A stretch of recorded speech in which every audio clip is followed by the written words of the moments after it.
Սյունիքում արդեն 2 ամսից ավել է կրակոցներ են հնչում մի քանի գյուղերում, ինչ նպատակ է հետապնդում թշնամին, ինչ իրավիճակի։ Սահմանային իրադրությունը ես գնահատում եմ հարաբերական կայուն, այո,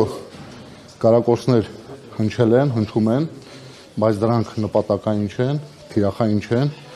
այն կրակոցները, որոնք կոնկրետ թիրախավորում են, դրա մասով մեր պաշտոնական լրահոսը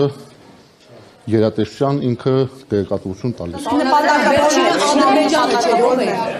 Ինչ Ադրբեջանը չէ, պաշտպանության նախարարն ասեց, վերջի կրակոցը Ադրբեջանը պատճառաբանել է, որ ինքը չէ, ով է։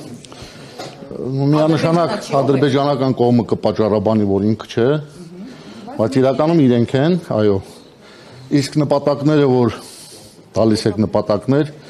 առաջին կրակող կողմը ավելի լավ կիմանա իր նպատակները, իսկ մեր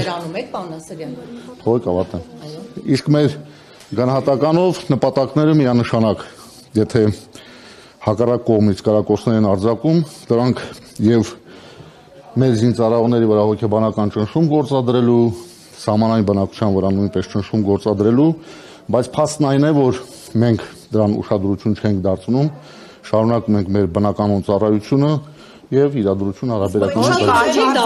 հետևանքները մեզ համար 44 օրյա պատերազմի նման լինեն։ Ինչ ենք անելու, պարոն Ասրյան։ Այսինքն ուշադրություն չենք դարձնում։ Հիմա ես որ հարց պատասխանեմ։ Ուշադրություն չեք դարձնում, այսինքն եթե 44 օրյա պատերազմի պատկեր ունենանք, ինչ է լինելու։ Դուք ճիշտ չհասկացաք իմ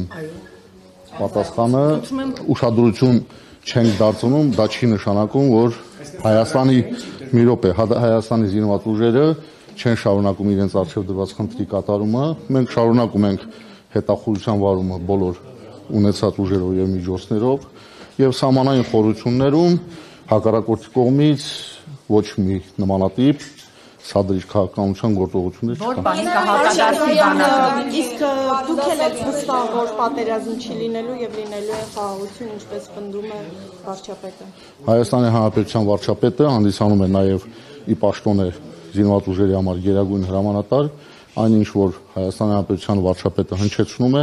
ուրեմն բավականին հիմքեր ունի, դա հնչեցնելու է։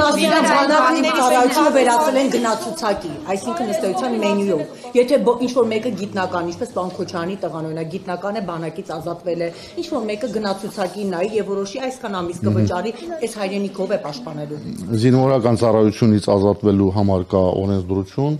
համապատասխան օրենքներ, որտեղ շեշտված է ովքեր են ազատում զինվորական ծառայությունից։